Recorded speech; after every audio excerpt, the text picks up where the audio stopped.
Praise the Lord. கொஞ்சம் sound வைங்க. கர்த்தர் நல்லவர், அவர் கிருபை என்றும் உள்ளது. பக்கத்தில் இருக்கிற கைப்பிடிங்க. என்னங்க நல்லா இருக்கிறீங்களா? எப்படி இருக்கிறீங்க? சௌக்கியமாக இருக்கிறீங்களா? ஜெபம் பண்ணுறீங்களா? கேளுங்களேன். ஜெபம் பண்ணுறீங்களா? வேதத்தை வாசிக்கிறீங்களா? ஆமேன். உண்மையாக கேட்கணும் அவங்கள. ஹல்லேலூயா. சரி, நாம் மீண்டும் அந்த பழைய பகுதிக்கு திரும்ப போகிறோம். சொல்லுங்கள், எந்த பகுதி? ராகேலுக்கு ஒரு கை தட்டுப்பா எல்லாம். இப்போ இந்த 40 நாள் கொஞ்சம் வெளியே போனோம். அப்புறம் உயிர்த்தெழுதல் பண்டிகைக்காக வெளியே போனோம். அப்புறம் கிறிஸ்மஸ் ஆராதனைக்காக வெளியே போகணுமா? ஹல்லேலூயா. பல மாதங்களாக எடுக்கிறோன்னு நினைக்கிறேன் இந்த 12ஆம் அதிகாரம். எல்லாம் ரோமர் 12ஆம் அதிகாரத்தை எடுத்துக்கொள்வோம். ரோமர் 12. கர்த்தருடைய நாமத்தினாலே உங்களுக்கு புத்திமதிகளை சொல்லும்படியாக இருக்கிறேன். சொல்லுங்க, கர்த்தருடைய நாமத்தினால. அப்படியே கொஞ்ச நேரம் அப்படி வாசிக்கிறேன் பாருங்க. அப்படி இருக்க சகோதரரே, நீங்கள் உங்கள் சரீரங்களை பரிசுத்தமும் தேவனுக்கு பிரியமான ஜீவ பலியாய் ஒப்பு கொடுக்க வேண்டும் என்று தேவனுடைய இரக்கங்களை முன்னிட்டு உங்களை வேண்டிக் கொள்கிறேன். இதுவே நீங்கள் செய்யத்தக்க புத்தி உள்ள ஆராதனை. நீங்கள் இப்பிரபஞ்சத்திற்கு ஒத்த வேஷம் தெரியாமல் தேவனுடைய நன்மையும் பிரியமும் பரிபூர்ணமான சித்தம் இன்னதென்று பகுத்தறியத்தக்கதாக உங்கள் மனம் புதிதாகிறதுனாலே மறுரூபமாகுங்கள். இந்த 2 வசனத்தை நம்ம ஏற்கனவே படித்து சும்மா ஸ்லைட்டாக சொல்லிட்டு போகிறேன். இப்போ உங்கள் சரீரத்தை நீங்கள் தான் என்ன பண்ணணும்? ஒப்பு கொடுக்கணும். சொல்லுங்கள், சரீரத்தை கர்த்தர் ஒப்பு கொடுக்க மாட்டார். நான் வீட்லேயே உக்காந்துக்கிறேன், அவர் என்னை கோயிலுக்கு இட்டுன்னு போக சொல்லி பார்க்கலாம், அப்படிலாம் செய்ய மாட்டார். இங்கே வீட்லேயே உக்காந்துங்கன்னு என் பிள்ளைய படிக்கணுன்னா நீங்கள் கூட்டின்னு போங்க. நீங்கள் உங்கள் பிள்ளைய அனுப்பிச்சி வச்சா உங்கள் பிள்ளைக்கு நாங்கள் கற்றுக் கொடுப்போம். எத்தனை பேருக்கு விளக்குதுங்க? ஹல்லேலூயா. அதே மாதிரி தான் கர்த்தர் சரீரத்தை நம்மளை தான் ஒப்பு கொடுக்கணும். சரீரத்தை என்ன பண்ணோம்? ஆவியை ரச்சித்துட்டார். சரீரத்தை என்ன பண்ணோம்? ஜெபம் செய்கிறதுக்கு, ஆராதனை செய்கிறதுக்கு, வேத வாசனை வாசிக்கிறதுக்கு, நன்மையை செய்வதற்கு சரீரத்தை நீங்கள் தான் என்ன பண்ணணும்? ஒப்பு கொடுக்கணும். இருந்தால் ஒரு ஆமேன்னு சொல்லுங்கள். முன்ன உங்களால் ஒப்பு கொடுக்க முடியாது. இப்போ சரீரத்தை என்ன பண்ண முடியும்? அது இஷ்டப்போன போக்கில் போக விட மாட்டீங்க. சரீரத்தை அடக்கி ஆளக்கூடிய அந்த கிருபையை, அந்த வல்லமையை கர்த்தர் என்ன பண்ணிக்கிறார்? உங்களுக்கு கொடுத்திருக்கிறார். இருந்தால் ஒரு ஆமேன்னு சொல்லுங்கள். ஹல்லேலூயா. சரீரத்தை யார் ஒப்பு கொடுக்குறாங்களோ அவங்க தான் புத்தி உள்ள ஆராதனை செய்கிறாங்களாம். சொல்லுங்கள், புத்தி உள்ள ஆராதனை செய்கிறாங்களாம். எத்தனை பேருக்கு விளங்குதுங்க? அதுக்கப்புறம் சரீரத்தை மாத்திரமில்லை, உங்கள் மனது புதிதாகணும். சொல்லுங்கள், உங்கள் மனது, உங்கள் சரீரம், உங்கள் மனது. இருந்தால் ஒரு ஆமீன் சொல்லுங்கள். ஹல்லேலூயா. சொல்லுங்கள், உங்கள் சரீரம், உங்கள் மனது, உங்கள் மைண்டு, உங்கள் எண்ணம் புதுசாகணும். பழசாகவே இருக்கக்கூடாது. ஆத்துமா வாழணும், புதுசாகணும். புதிய காரியங்கள் இந்த எண்ணத்தில் ஃபீட் பண்ணணும். அப்போ தான் புதிய காரியங்களை உங்களால் ஏற்றுக்கொள்ள முடியும். இருந்தால் ஒரு ஆமேன் சொல்லுங்கள். பழைய எண்ணத்தை வச்சுக்கின்னு புதிய ஆசீர்வாதங்களை என்ன பண்ண முடியாது? எடுத்துக்கொள்ள முடியாது. ரட்சிக்கப்படுறதுக்கு முன்னே இந்த எண்ணமெல்லாம் என்ன பண்ணுச்சு? எண்ணம், யோசனை, சிந்தனை இதெல்லாம் குப்பை மாதிரி இருந்துச்சு. தகாத விதம் சிந்திச்சுது. புத்தி இல்லாத காரியத்தெல்லாம் யோசித்தோம், புத்தி இல்லாத காரியத்தெல்லாம் பேசணும், புத்தி இல்லாத காரியத்தெல்லாம் சிந்தித்தோம். ஆனால் இப்போ உங்கள் சிந்தனையில் இயேசுவின் ரத்தம் தெளிக்கப்பட்டிருக்கிறது. வசனம் கேட்குறீங்க. முன்ன போல் நான் என்ன பண்ணல, என் சிந்தையில் ஒரு பெரிய மாற்றம் இருக்குது. எத்தனை பேர் சொல்கிறீங்க, நம்பிக்கிறீங்க? ஹல்லேலூயா. இங்கே வரும்போது இந்த ஆவியானவர் உங்களை அடக்காக்குற மாதிரி காக்குறார். ஆவியானவர் என்ன பண்ணுறாரு? அப்படியே அடக்காக்குற மாதிரி காக்குறார். இந்த வசனம் என்ன பண்ணுது? உள்ளே போகுது. உள்ளே போக போக சொல்லும் உங்கள் எண்ணங்கள் என்ன பண்ணுது? முன்ன மாதிரி இல்லாமல் விசாலமாகுது, புதிதாகுது. உங்கள் எண்ணமும் அழகாகுது. இருந்தால் ஒரு ஆமேன்னு சொல்லுங்கள். ஹல்லேலூயா. விளங்குறவங்களா ஒரு ஆமேன்னு சொல்லுங்கள். இந்த எண்ணங்களில் தான் அறிவு இருக்குது. இந்த எண்ணங்களில் தான் என்ன இருக்குதுங்க? அதனால தான் சொன்னார் பாருங்க, பட்டுக்கோட்டை எம்ஜிஆர் மூலமாக பாடினார். ஆளும் வளரணும், அறிவும் வளரணும். இருந்தால் ஒரு ஆமேன்னு சொல்லுங்கள். வீட்டில் சாப்பாடு கொடுத்து ஆளை வளர்க்குறோம், அறிவை வளர்க்குறதுக்கு எங்கே அனுப்புகிறோம்? ஸ்கூலுக்கு அனுப்புகிறோம். இருந்தால் ஒரு ஆமேன்னு சொல்லுங்கள். ஆமேன். அதே மாதிரி சரீரமும் நல்லா இருக்கணும், எண்ணமும் நல்லா இருக்கணும். சொல்லுங்கள், எண்ணமும். ஏன் சொல்லு? எண்ணம் போல வாழ்க்கை. சொல்லுங்கள், எண்ணம் போல வாழ்க்கை. எண்ணம் நல்லா இருந்துச்சுன்னா முகம் அழகாக இருக்கும். அது தெரியுமா? எண்ணம் பாரு, ஒரு மனுஷனுக்கு எண்ணம் சரியில்லை, எண்ணத்தில் என்னமோ பிரச்சனைனா முகம் வந்து இருட்டாயிடும், கலகலப்பு போயிடும், சிரிப்பு போயிடும், மகிழ்ச்சி போயிடும், வரும் கவலையாக ஆகிடுவான். அவன் எப்பயும் எதையாவது சிந்தினேப்பான், எதையாவது பற்றி யோசனை பண்ணினே இருப்பான், ஒரு அப்செட் மைண்டோட கூட இருப்பான். எத்தனை பேருக்கு விளங்குது நான் சொல்கிறேன்? அப்போது எண்ணம் ரொம்ப அப்படி பளிச்சுன்னு இருந்துச்சுன்னா முகமாக பளிச்சுன்னு சிரித்த மாதிரி இருக்கும். இருந்தால் ஒரு ஆமேன்னு சொல்லுங்கள். ஹல்லேலூயா. சிரித்த மாதிரி நல்லா கலகல கலகல. அப்போது எண்ணம் ரொம்ப ரொம்ப முக்கியம். இருந்தால் ஒரு ஆமேன்னு சொல்லுங்கள். எத்தனை பேருக்கு பாருங்க, இந்த மன வளர்ச்சி குன்றிய பிள்ளைகளை நீங்கள் பார்க்கலாம். அந்த மன வளர்ச்சி அந்த பிள்ளைகளுக்கு வந்து அந்த இது சரியில்லாதனால முகத்தில் அது என்ன பண்ணோம்? இம்ப்ரெஷன் காட்டும். ஈஸியாக கண்டுபிடிச்சிடலாம். எத்தனை பேருக்கு தெரியும்? மூளை வளரலைன்னா, அந்த மனம் வளரலைன்னா, அந்த மனதில் எதுவும் நடக்கலைன்னா முகமாக என்ன பண்ணது? பயங்கரமாக என்ன பண்ணும்? விகாரமாக தெரியும். பார்த்துக்கிறீங்களா அந்த மாதிரி? அதான், அதனால் ரொம்ப ரொம்ப முக்கியம் இந்த மனது. இருந்தால் ஒரு ஆமேன்னு சொல்லுங்கள். இந்த மனதை தான் சொல்கிறாரு மறுரூபம் ஆகணும். சொல்லுங்கள், மனம் புதிதாகுதுனாலே மறுரூபமாகணும். மனம் புதுசாச்சுன்னா முன்ன போல் நீங்கள் இப்பிரபஞ்சத்தை வேஷம் தர மாதிரி வேஷம் போட மாட்டீங்க. இந்த உலகம் வந்து என்ன பண்ணுது? வேஷம் போடுது, நடிக்குது. ஆனால் நீங்கள் வேஷம் போட மாட்டீங்க, நடிக்க மாட்டீங்க. ஏன்னா நீங்கள் எல்லாம் சரியாயிட்டீங்க. இருந்தால் ஒரு ஆமேன்னு சொல்லுங்கள். அதுக்கப்புறம் சொல்கிற, எனக்கு அருளப்பட்ட கிருபையினாலே நான் சொல்லுகிறது, எவனாகிலும் தன்னை குறித்து என்ன பண்ணுது? மிஞ்சி எண்ணாமல் அவனவனுக்கு தகுந்த விசுவாசத்தின் அளவின்படி எண்ணணும். சரி, இந்த மனது எப்படி எண்ணணும், எப்படி சிந்திக்கணும், எப்படி யோசிக்கணும்? சில பேர் என்ன பண்ணுவான்? மிஞ்சி எண்ணுவான். சொல்லுங்கள், மிஞ்சி. மிஞ்சின நீதிமான். ரொம்ப மிஞ்சி மிஞ்சி எண்ணி கற்பனை உலகத்துக்கு போயிடுவான். ஆண்டி மடம் கட்டுற மாதிரி, ஆண்டி மடம் கட்டுற மாதிரி. சில பேர் என்ன பண்ணுவான்? தூங்க மாட்டான், நல்லா இழுத்து பெட்ஷீட்டை போத்திப்பான், போட்டிக்கின்னு கண்ணை மூடிக்கின்னு கனவு காணுவான். என்ன பெரிய கோட்டீஸ்வரனாக இருக்கிற மாதிரியும், பெரிய காரில் போகிற மாதிரியும், பெரிய வீடு கட்டுற மாதிரியும். இல்லை, எத்தனை பேருக்கு விளங்குதுங்க? என்னயா? இல்லைங்க, நிஜத்தில் தான் பார்க்க முடியல, கற்பனையாவது நல்லா பண்ணுற, கற்பனை உலகத்தில் போயிடுறேன் அப்படின்னு சொல்லிட்டு என்ன பண்ணுவாங்க? எப்போ பார்த்தாலும் கற்பனை.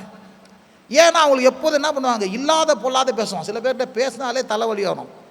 ஜெபசாந்தி அம்மா சொல்லுவாங்க, ஒரு பையன்கிட்ட பேசினா அவங்ககிட்ட பேசினாலே தலைவலி வருதுங்கன்னுவாங்க. ஏன்னா வாயை திறந்தா புருடா, வாயை திறந்தா என்னதுங்க? மிஞ்சி பேசுறது. நான் அம்பானி, நான் டாட்டா, நான் பிர்லா அப்படின்னு பேசுவாங்க பாருங்க.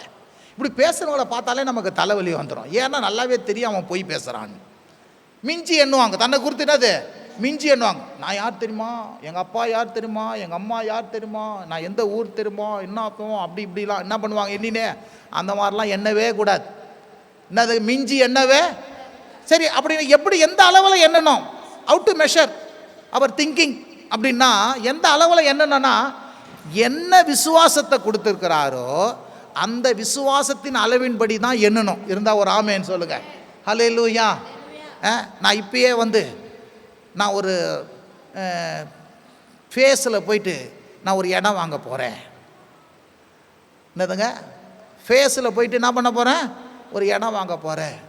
நான் ராக்கெட்டில் என்ன பண்ண போகிறேன்?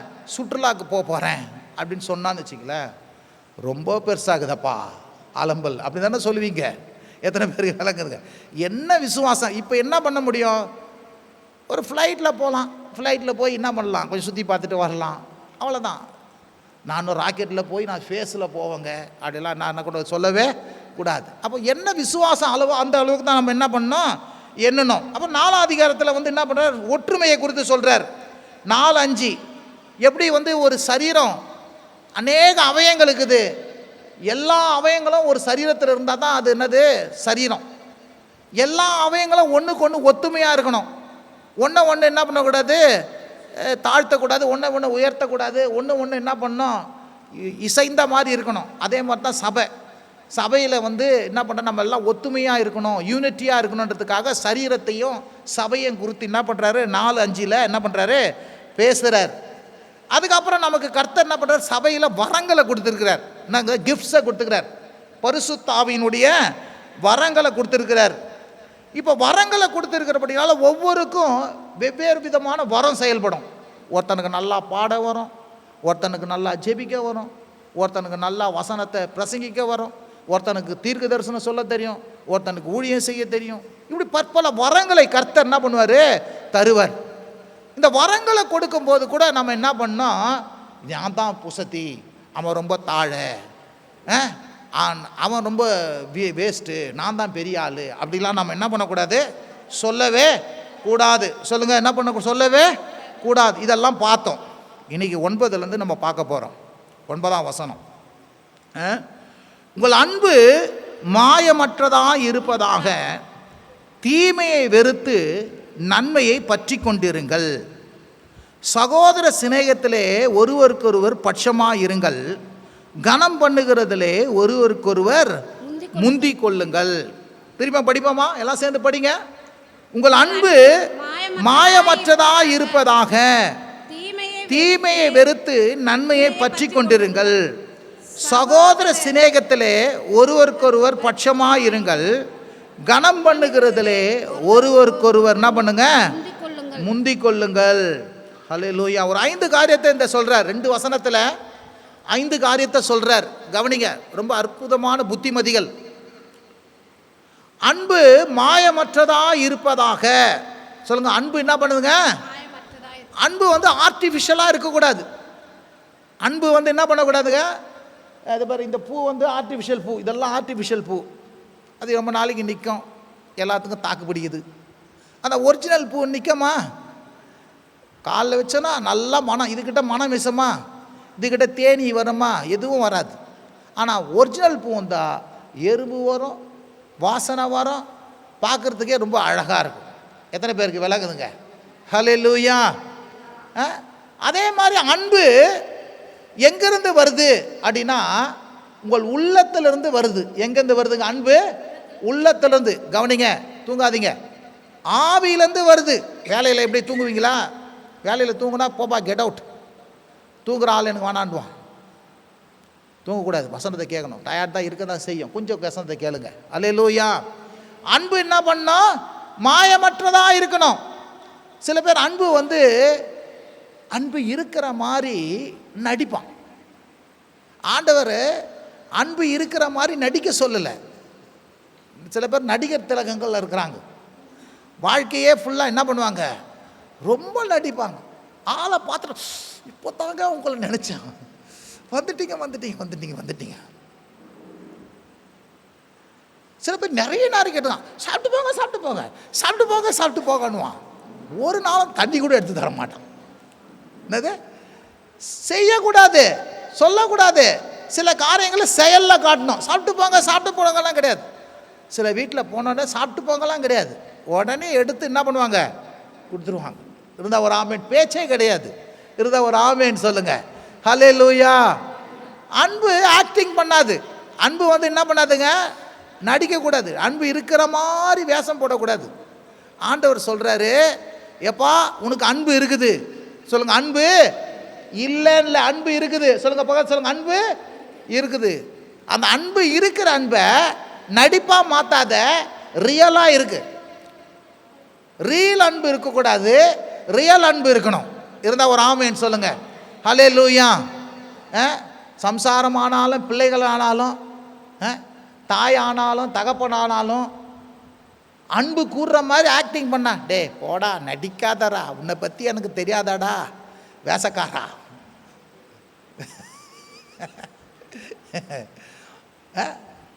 அம்மா உங்களை தான்மா நான் நினச்சிருந்தேன், உங்களை பார்க்கணும்னு நினச்சி, இதை வாங்கி தரணும்னு நினச்சிருந்தேம்மா, ஆனால் முடியாத போச்சுமா.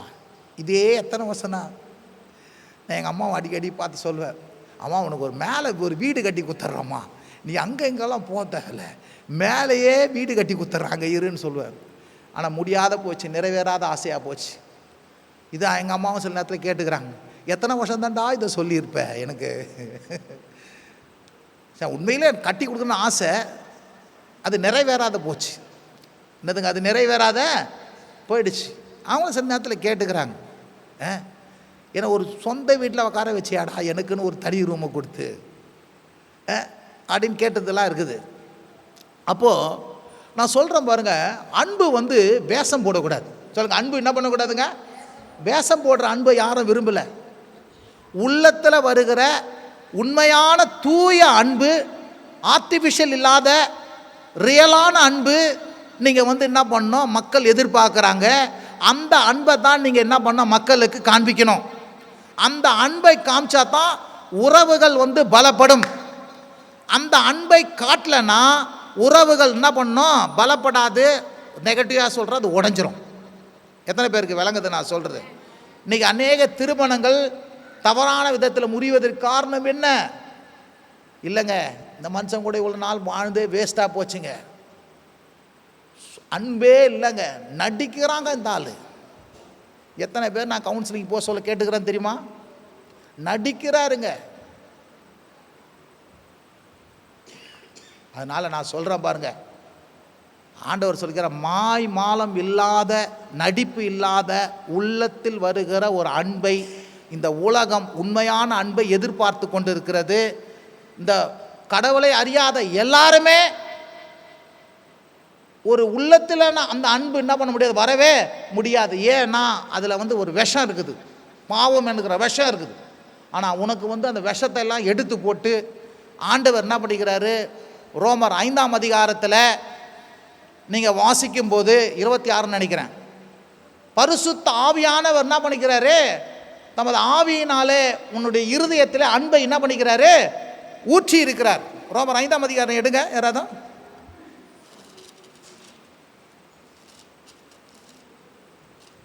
அஞ்சு எல்லாம் சத்தமாக சேர்ந்து படிங்க.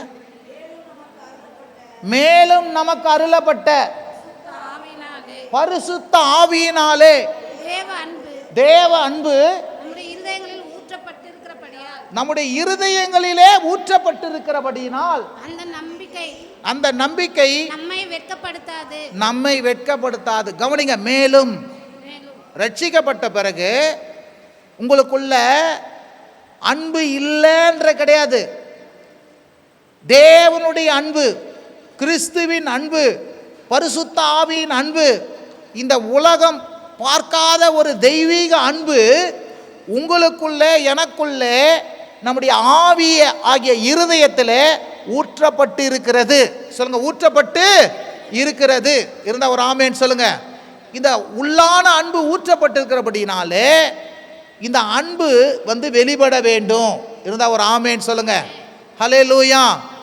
கவனிங்க, மனதளவில் வாயளவில் என்ன பண்ண நம்ம எது சொல்லக்கூடாது.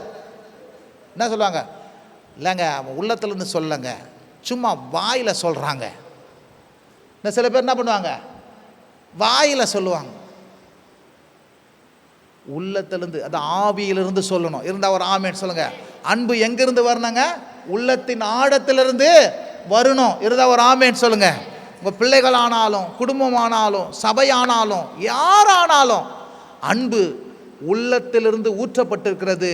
அந்த மெய்யான அன்பினாலே நீங்கள் என்ன பண்ணுங்க, அன்பை வெளிப்படுத்துங்க. அந்த அன்பை வெளிப்படுத்தும் போது நான் சொல்கிறேன், கிறிஸ்துவானவர் உங்கள் வாழ்க்கையில் மகிமைப்படுவார். ஹல்லேலூயா. கலாத்தியர் 5ஆம் அதிகாரம் 13-14 வசனங்களை வாசிங்க.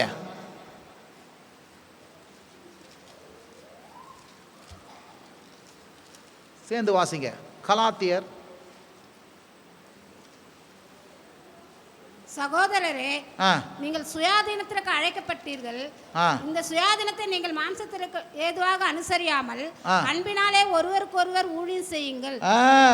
சகோதரரே, நீங்கள் சுயாதீனத்திற்கு அழைக்கப்பட்டீர்கள். சுயாதீனத்திற்கு என்றால் நீங்கள் ஃப்ரீயா இருப்பதற்கென்று, எந்த அடிமைத்தனத்தை இல்லாம இண்டிபெண்டா நீங்க வந்து விடுதலையோடு கூட வாழ்வதற்கென்று எந்த விதம் அது சுயாதீனம் என்றால் விடுதலை. சொல்லுங்க, சுயாதீனம் என்றால் என்னதுங்க?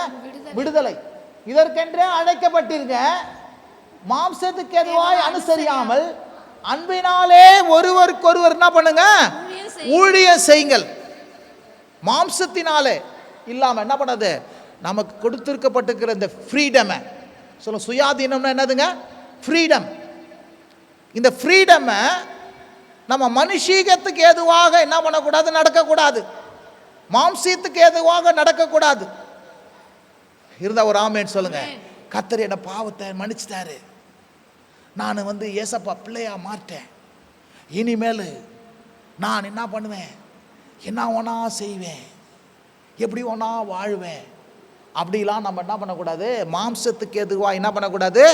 அனுசரிக்கக்கூடாது. அன்பினாலே, சொல்லுங்க பக்கத்தில், அன்பினாலே ஒருவருக்கொருவர் என்ன பண்ணுங்க? சேவை செய்யுங்கள். உங்களுடைய செயல் என்ன பண்ணாங்க? உங்கள் உள்ளத்தில் இருக்கிற அன்பை என்ன பண்ணணும்? வெளிப்படுத்தணும். ஒரு கல்யாணத்துக்கு போகிறோம், அவங்கள நேசிக்கிறன்றதுக்காக சில பேர் என்ன பண்ணுவாங்க? ஏதோ ஒன்று கொடுக்க மாட்டாங்க. அவங்களுக்கு என்ன பிடிக்கும், ஏது பிடிக்கும், அதை முன்னாடி நாள்லேருந்தே என்ன பண்ணுவாங்க? தேடுவாங்க. தேடி செலக்ட் பண்ணி வாங்கி அழகாக எடுத்துன்னு போய் என்ன பண்ணுவாங்க? உங்களுக்கு கொடுப்பாங்க. அப்படின்னா நான் உங்களை நேசிக்கிறேன், உள்ளத்திலேருந்து நேசிக்கிறேன் என்பது என்ன பண்ணுது? அந்த பரிசு பொருள் என்ன பண்ணுது? காட்டுது. இருந்தால் ஒரு ஆமேன்னு சொல்லுங்க. ஹல்லேலூயா. சில நேரத்தில் நான் பார்ப்பேன், அந்த கிச்சனில் போய் இருக்கவே முடியாது, அவ்வளோ அனலாக இருக்கும். இன்னும் ஸ்டவ்வு கொளுத்துனா இன்னும் அனல் இருக்கும். நான் போய் சில நேரத்தில் கம்முன்னு போய் படுத்துப்பேன். அவங்க என்ன பண்ணுவாங்க? எனக்கே ஒரு எப்படி தான் இந்த 3 வேளை சமைக்கிறாங்களோ, இவங்களுக்கு போர் அடிக்குதா இல்லையா? அதை வாங்கி அரைச்சி இறைச்சி பண்ணி போட்டு கீட்டு எடுத்துன்னு சமைச்சு எடுத்துன்னு வைப்பாங்க பாருங்க. அப்போ நான் சொல்ல, ஒரு பொரியல் போதாதா? 4 பொரியல் செய்கிறது. ஒரு குழம்பு போதாதா? 2 குழம்பு எக்ஸ்ட்ரா செய்கிறது. ஏதோ ஒரு அன்பு. கணவன் சாப்பிட்டோம், பிள்ளைகள் சாப்பிட்டோம், வயிறார சாப்பிட்டோம், சுவையாக சாப்பிட்டோம். அது எவ்வளோ வேர்க்குது, எவ்வளோ அனலாக இருக்குது. அப்போ கூட என்ன பண்ணுவாங்க? அதை செய்வாங்க. ஈஸியாக போய் ஹோட்டலில் போய் சாப்பிட்டுடலாம், ஒரு நாள் அப்படி நடக்குது. ஆனால் எப்போதும் அப்படி நடக்கிறது கிடையாது. எத்தனை பேருக்கு விளங்குதுங்க?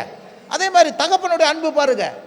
ஐயோ, என்ன பண்ணுவாங்க? நாளெல்லாம் போய் வேலை செய்கிறது, கஷ்டப்படுறது, உழைக்கிறது, சிரமம் பாடுறது, மொத்த சம்பளத்தை வாங்கிட்டு என்ன பண்ணுவாங்க? மனைவிக்கும் பிள்ளைகளுக்கும் செலவு பண்ணுவாங்க. எத்தனை பேருக்கு விளங்குது நான் சொல்கிறது? சிரமம். அன்பு என்ன பண்ணாது? அதை பார்க்காது. நான் இவ்வளோ உழைச்சேன், இது ஏன் நான் என் உழைப்பை நான் ஏன் தரணும், என் உழைப்பை எதுக்கு பங்கிடணும், இப்படிலாம் பார்க்காது. இருந்தால் ஒரு ஆமேன்னு சொல்லுங்க. தகப்பனுடைய அன்பும் தாயின் அன்பும் அது ஒரு வித்தியாசமான ஒரு அன்பு. ஹல்லேலூயா. அப்போ இதுவே இவ்வளோ பெரிய அன்பு இருக்குன்னா தேவ அன்பு எவ்வளோ இருக்கும்? அந்த தேவ அன்பினாலே தான் என்ன சொல்கிறாரு? ஒருவர் என்ன பண்ணுங்க? அனுசரிங்க, அந்த அன்பை வெளிப்படுத்துங்கன்றார். இருந்தால் ஒரு ஆமேன்னு சொல்லுங்க. ஹல்லேலூயா. அந்த அன்பை வெளிப்படுத்துங்க. உங்கள் பிள்ளைகளுக்கு ஒரு மாதிரி, மற்றவங்களுக்கு ஒரு மாதிரி இல்லை, எல்லாருக்கும் ஒரு மாதிரி. இருந்தால் ஒரு ஆமேன்னு சொல்லுங்க. பிள்ளைன்னா ஒரு மாதிரி, மற்றவங்களாம் ஒரு மாதிரி, எல்லாரையும் ஒரே மாதிரி அன்பாக நேசிங்க. இருந்தால் ஒரு ஆமேன்னு சொல்லுங்க. அன்பினாலே ஒருவருக்கு ஒரு என்ன பண்ணுங்க? ஊழியம் செய்யுங்க. நீங்கள் ஒரு காரியத்தை செய்கிறது, இந்த சபையை பெருக்கிறாங்க, சபைக்கு என்ன பண்ணுறாங்க? வேலை செய்கிறாங்க. ஏன் செய்கிறாங்க? அன்பு, கர்த்தர் மேலே வைத்திருக்கிற அன்பு. இருந்தால் ஒரு ஆமேன்னு சொல்லுங்க. சபையின் மேலே வைத்திருக்கிற அன்பு பிரயாசப்படுது, ஓடுது. ஆமேன். சில பேர் எரிச்சிட்டு அழகாக சேரெல்லாம் எடுத்து ஒழுங்காக வச்சுட்டு போகிறாங்க. இது போடுறதுக்கு எவ்வளோ கஷ்டம். இது எடுத்து வச்சுட்டு போவாங்க. சில பேர் போட மாட்டாங்க. ஏன்? நல்லா பாருங்க, இதை வேலை செய்கிறதெல்லாம் ஒன்று அன்பை காட்டுது, இன்னொன்று தாழ்மையை காட்டுது. சொல்லுங்க, தாழ்மை காட்டுது. இயேசு எவ்வளோ பெரியவருங்க, கவனிங்க. இயேசு எவ்வளோ பெரியவர். அவ்வளோ பெரியவராக இருந்தாலும் எல்லாரும் காலை முடிச்சு காலை கழுவினாருங்க. அவர் ஏங்க கழுவினார்? அவர் அன்பை வெளிப்படுத்தினார், அவர் தாழ்மையை வெளிப்படுத்தினார். இருந்தால் ஒரு ஆமேன்னு சொல்லுங்க. தாழ்மை, நீ ரொம்ப பெரிய ஆளா, நான் உனக்கு ஏன் காலை கழுவணும் அப்படிலாம் கேட்காது. தாழ்மை, நான் என்ன பண்ணுறேன்? காலை கழுவினார். அவங்களுக்கு நான் ஊழியம் கொல்லும்படி வராமல் ஊழியம் செய்யும்படி என்ன பண்ணுறேன், வரேன் அப்படின்னு சொல்லிட்டு ஊழியத்தை செஞ்சார். இருந்தால் ஒரு ஆமேன்னு சொல்லுங்கள். அதே மாதிரி சபை ஆனாலும் ஒரு வேலை ஆனாலும் நம்ம என்ன பண்ண, அன்பினால் நம்ம செய்யணும். நான் கர்த்தருக்கு முன்பாக நான் தாழ்த்துக்கிறேன். தாழ்மை உள்ளவனுக்கு கர்த்தர் கிருபை அளிக்கிறார். எவன் தன்னை தாழ்த்துக்கிறானா, என்ன நான் என்ன பெருக்கணுமா, நான் அவ்வளோ மட்டமா? சில பேர் நினச்சிக்கிறாங்க பெருக்கிறதுனா மட்டம், பெருக்கிறதுனா மட்டம், துடைக்கிறதுனா மட்டம், இந்த பாத்திரத்தை கழுவுறதுனா மட்டம். அதெல்லாம் செய்யறதுக்கு வேற ஆள் இருக்கிறாங்க. நான் அதெல்லாம் செய்ய மாட்டேன். அப்படிலாம் நினைக்காதீங்க. அப்படி நினைப்பே இருக்கக்கூடாது. பாருங்க, பெரிய பெரிய சபைகளை கட்ட சொல்ல நிறைய பேர் எவ்வளோ பெரிய கலெக்டருங்க, எவ்வளோ பெரிய ஐஏஎஸ் ஆஃபீஸருங்களை வந்து ஜல்லியை பிடிச்சி மணலை பிடிச்சி தூக்கி போட்டுருக்குறாங்க. இன்றைக்கி அவங்களும் அவங்க குடும்பங்களாம் எங்கேயோ இருக்குதுங்க. கடவுளுடைய காரியத்துக்கு வேலை செய்கிறதுக்கு வந்து கணக்கு பார்க்கக்கூடாது. நம்ம குடும்பம்னா ஒன்று பார்ப்போமா, நம்ம பிள்ளைகளுக்குன்னா ஒன்று ஓடி போய் செய்கிறோம்ல. அதே மாதிரி தான் குடும்பம் எப்படியோ, வீடு எப்படியோ, சபையை எப்போ அப்படி பார்க்குறீங்களோ அப்போ குடும்பம் வந்து சீர்படும். எத்தனை பேருக்கு விளங்குதுங்க? நம்ம குடும்பத்துக்கு உழைக்கிறோமே, நம்ம குடும்பத்துக்கு ஓடுறோமே, நம்ம குடும்பத்துக்கு ஒரு வேலை செய்கிறோமே, அப்போ சபைக்கு எனக்குன்னா சபையோ என்னுடைய வீடு, அது தேவனுடைய வீடு, அதுலேயே என்னுடைய பங்கு இருக்குது. இருந்தால் ஒரு ஆமேன்னு சொல்லுங்கள். இதில் நான் என் பெருமை பாராட்ட மாட்டேன், இதுக்காக நான் தாழ்மைப்படுவேன், இதற்காக நான் என்ன பண்ணுவேன், அன்பு கூறுவேன். எனக்கு ஒரு வேலை கிடைச்சா அதை மனரம்மியத்தோடு செய்வேன், கர்த்தரிடத்தில் பலனை எதிர்பார்ப்பேன். இருந்தால் ஒரு ஆமேன்னு சொல்லுங்கள். கர்த்தரிடத்தில் பலனை எதிர்பார்ப்பேன். இருந்தால் ஒரு ஆமேன்னு சொல்லுங்கள். அது மனமுகந்து சந்தோஷ முகத்தோடு கர்த்தருக்கென்று செய்யணும். நம்முடைய வேலை செய்கிறது வந்துதுன்னா காட்டுதுமா, நம்முடைய தாழ்மையை காட்டுது. சொல்லுங்கள், நம்முடைய தாழ்மையை காட்டுது, நம்முடைய அன்பை காட்டுது. கிரேசம் அடிக்கடி சொல்லுவாங்க, நான் சின்ன வயசில் சிவகாசியில் ஒரு சபைக்கு சாணியை பொறுக்கி வந்து, அந்த காலத்தில் வந்து தரை இருக்காது பாருங்கள், களிமண் தரை தான். அந்த தரையெல்லாம் அமர்றதுக்கு அப்பயே எனக்கு தெரியும். இது நான் சொல்கிறது வந்து கிட்டத்தட்ட வந்து ஒரு 80 வாசலில் தண்ணி கொலிச்சு கொட்டுவாங்க. கொட்ட சொல்ல தண்ணி தெளித்து கோலம் போட்டு பண்ணலன்னா அப்போ வந்து யாரும் வீடு வாடகை விட மாட்டாங்க. அந்த காலத்தில் முறை வாசல் செய்யணும். என்னங்க லைன் கொடுத்துனோம், வந்தாலும் என்ன பண்ணோம், சில நேரத்தில் வந்து என்ன பண்ணுவாங்க, சில பேர் சாணியை போய் பசுஞ்சாணியை தேடி வந்து குழக்கி கலக்கி அதை வந்து தெளிப்பாங்க. ஏன்னா அந்த மண்ணெல்லாம் அடங்கி மட்டமாக என்ன பண்ணமா மாறமா சுத்தமாக முழுகின மாதிரி. அவங்க சொல்லுவாங்க, சபையை ஒரு மண்ணு தரை தானா, அந்த சபையை மண்ணு தரைக்கு அவங்க என்ன பண்ணுவாங்களாம், சாணியை கொண்டு வந்து அழகாக மொழிவி மறுநாள் கோயிலுக்கு வர்றதுக்கு எல்லாம் பண்ணி வைப்பாங்களாம். இன்றைக்கி பாருங்கள், அவங்களுடைய ரேங்கை பாருங்கள், அவங்க பிள்ளைகளுடைய உயரத்தை பாருங்கள், அவங்கள கர்த்தர் எவ்வளவா என்ன பண்ணிக்கிறாரு, ஆசீர்வச்சிக்கிறார் பாருங்கள். இருந்தால் ஒரு ஆமேன்னு சொல்லுங்கள். இன்றைக்கி நினச்சா ஒரு காரியத்தை 1 லட்ச ரூபாய்னாலும் கடன் இல்லாத வாங்கிறதுபடி பலனை கொடுத்துக்கிறார்.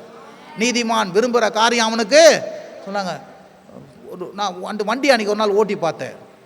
ஆமாம், அந்த வண்டி ரொம்ப மோசமாக இருக்குது, இந்த வண்டியை ஓட்டினா உடம்பெல்லாம் வந்து உங்களுக்கு ஷேக் ஆகிடும், வேணாம் ஒரு நல்ல வண்டி வாங்கிக்கோங்க சொன்னோன்னா அடுத்த 2வது வாரத்தில் வாங்கணும்னு பிளான் பண்ணிட்டாங்க. எப்படி வாங்கணும், கடனே இல்லாமல் வாங்கணும்னு பிளான் பண்ணாங்க பாரு. அதே மாதிரி நடந்துச்சு. இருந்தால் ஒரு ஆமேன்னு சொல்லுங்கள். பாருங்கள், அவங்களுக்கு சின்ன சின்ன வேலைக்கும் ஓடி ஓடி ஓடி இது செய்கிறது தன்னால் முடிஞ்சுது. இருந்தால் ஒரு ஆமேன்னு சொல்லுங்கள். அப்படியா எப்போ நீங்கள் வந்து உங்கள் தாழ்மையும் உங்கள் அன்பையும் நீங்கள் தெரிவிக்கிறீங்களோ அது வந்து புண்ணியத்தை சேர்க்குற மாதிரி உங்களுக்கும் உங்கள் குடும்பத்துக்கும்.